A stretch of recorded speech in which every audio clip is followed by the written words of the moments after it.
like this, you'd think it'd be easy.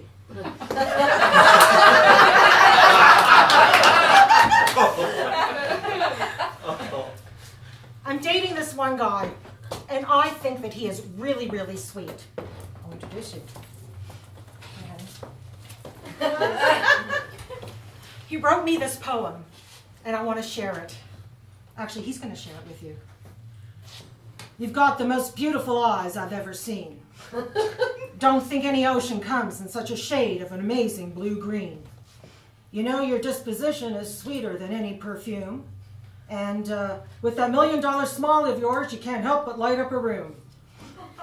All it took was one look at you, baby. With that music playing softly and slow. All it took was that one look at you, baby, for a man like me to know. You're just 15 pounds away from my love, baby. A touch too much of pi la mode. You're just 15 pounds too much from my love, baby. You're carrying too wide a load. Well, fuck you!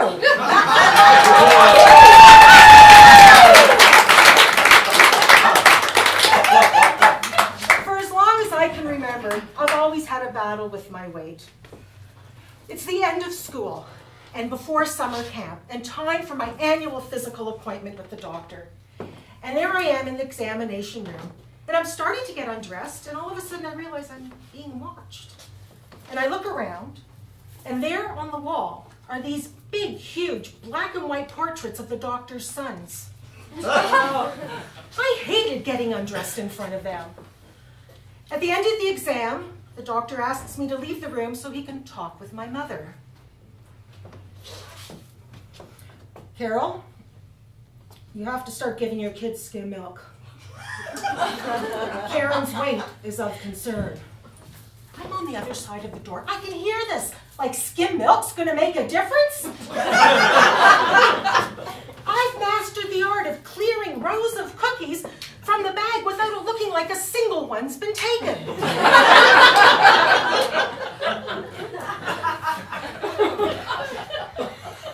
I'm 13 years old, and I go to Weight Watchers. I lose 11 pounds. That summer at camp, I wear a bikini for the first time. Pink and white gingham check, like Marianne wore on Gilligan's Island. And it was a great summer, especially the Saturday night socials. Slow dancing to Hey Jude for 13 minutes with a guy stuck in my chest. For him, it was heaven. For me, it was a sore neck.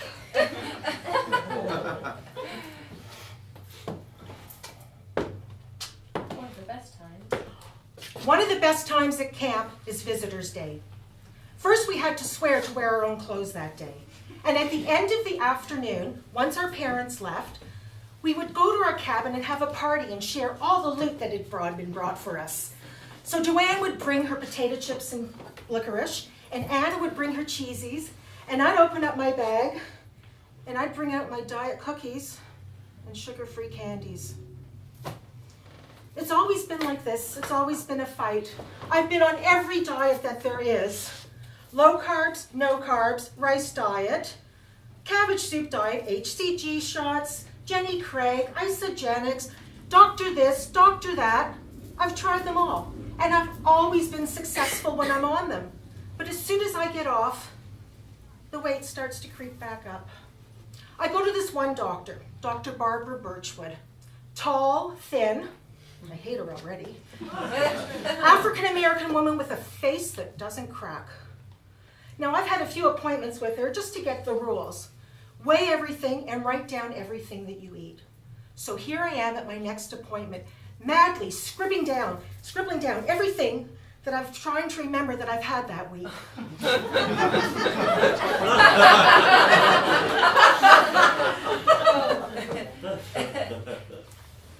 Caryn, come on in.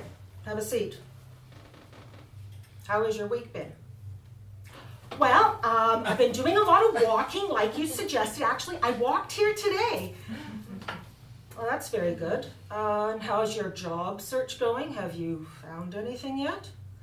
Well, it's going, and I'm working hard at it, and I'm plugging away, but I really haven't found anything yet.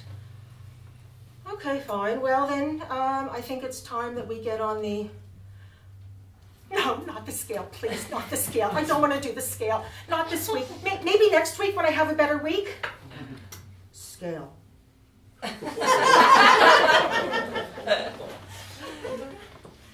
Step on the scale.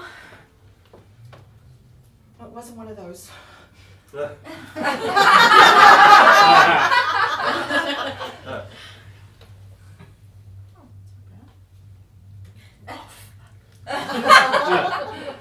I leave there feeling so frustrated, and she's made me feel so bad about myself that as I walk home, I stop in at a bakery that I pass along the way and I buy 2 muffins because I don't want to look like a loser by buying just one.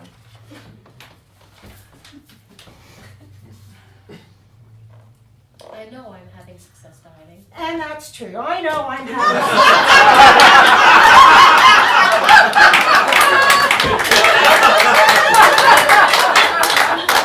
Listen to this one. I know I'm having success dieting when I can bake and the spatula and the beater go from the bowl to the sink without touching my lips. Now, in my thinner incarnation, there were very success stories as well as some very strange times. I worked in television for many years, and one evening at a media reception, I'm wearing this modest black dress, high collar, slightly exaggerated shoulders. I'm having a very animated conversation with an actor when he turns to me and he says, "I can't talk to you anymore. I'll get myself into trouble." What? For looking good? I'm going to get rejected and punished? So if I don't look good, you'll talk to me? This goes on and this goes on for a long time. Finally, I meet the man of my dreams. He doesn't know it yet. We get married and we decide to start a family. And I loved being pregnant. The weight would be there, but for a good reason. So in December, I'm out shopping with groceries, and the cashier turns to me and she says, "Oh, you're having a Christmas baby." Christmas baby? I'm due in March. And that day comes fast. And before I know it, I'm into labor. And I'm having natural childbirth. And we arrive at the hospital. And we're placed in a labor and delivery room. And during this time, I have no clue who has come into the room with me. Doctors, nurses, interns, residents, fellows. All I know is that their hands, it's a teaching hospital, and all I know is that their hands have been into me up to here. And the whole time, during the contractions, the only thing I can think of is, I wish I had a size 6 ass. 3 years ago, I have a major creative breakthrough. I buy an iPad and I start doing drawings on them. I'm traveling with my 2 older boys in India, and I do this one drawing after they've gone their way and I'm on my own, and I realize this has to become a rug. I am now flying on my own magic carpet. And this energy back home gets transformed into losing weight. I find a diet that I can be on. Nothing to record, nothing to measure. This is heaven. Perfect.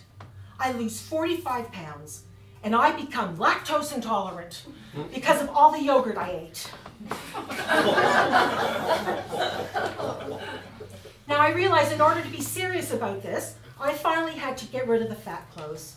Something I'd never done before, because I always kept them around just in case I needed them again. But this time I meant business and I was serious, so out go the old clothes. Now I'm popular. Oh, and you know what?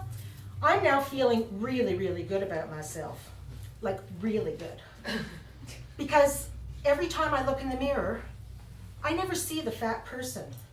She does, however, show up in photos, and most recently on television. Now, I'm popular. I have a lot of friends. They're the ones that I can count on, and those with good intentions. One thing that I have learned with time and experience is not to put my expectations onto others. That just hurts. But I wish there was a switch that I had in my head that I could use to turn off my desire for sweets. because it's something that I know I shouldn't be eating, and yet I keep going back for more. I don't know. Is it self-sabotage? Is it that I'm just not comfortable to stay thin? I wish I knew the answer, because looking like this, you'd think it'd be easy.